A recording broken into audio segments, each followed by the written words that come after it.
مشرانو ته د چارسدي په چوک کې په راتلو باندې هرکلي وې او یو داسې ایشو چته کړې ده چې هغه صرف د جماعت اسلامي ایشو نه ده او نه د یوې پارټۍ ایشو ده بلکې زموږ د ټول قوم ایشو ده. زه بیا هم دې خلکو ته تاسیس پیش کوم چې دا خلک خو راپاڅېدي او کم از کم دا خو غلط دي دا خو غلط ووایي. د پیغمبر علیه السلام حدیث مبارک دی وایي چې چېرته غلط کار کېږي نو پکار دا دي چې مونږ هغه په لاسو باندې منې کړي خو چونکې زموږ هغه طاقت نشته چې مونږ په لاسو باندې منې کړو نو دویمه درجه دا ده چې کم از کم هغه غلط کار ته خو دې په خوله باندې غلط وویلي شي که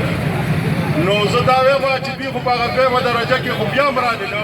چې یو غلط کار ته خو غلط کار وایي چې دا کار غلط دی د عوامو سره ظلم دی او خو آخري درجه دا ده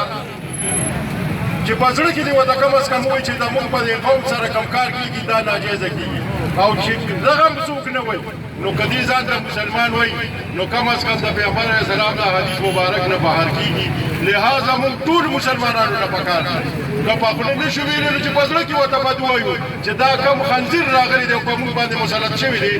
دې بالکل غلطه کوي.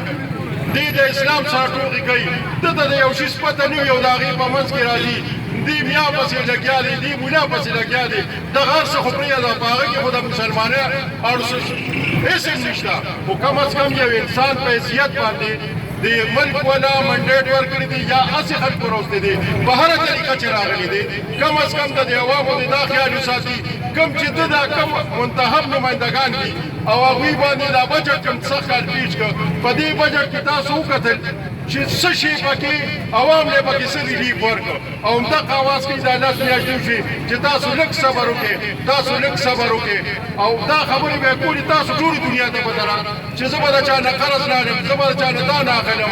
هغه هغه کار کوم چې نورو حکومتونو کړی دی ده لکه چا منډیټ ورکړی و په دې ورکړو چې زه به بدلون راولم نو آیا په دې کې زموږ څه بدلون راغی دې زموږ په اسلام پورې ټوغې کوي دې زموږ مسلمانانو پورې ټوغې کوي ده سره چې کوم وزیران دي په خدای که په ایس اوپر سوپر دي دغه مټکه غوندې ورسره ده هغه خو وایي چې بس ما خو د نن نه ده چې د میاشتې هغه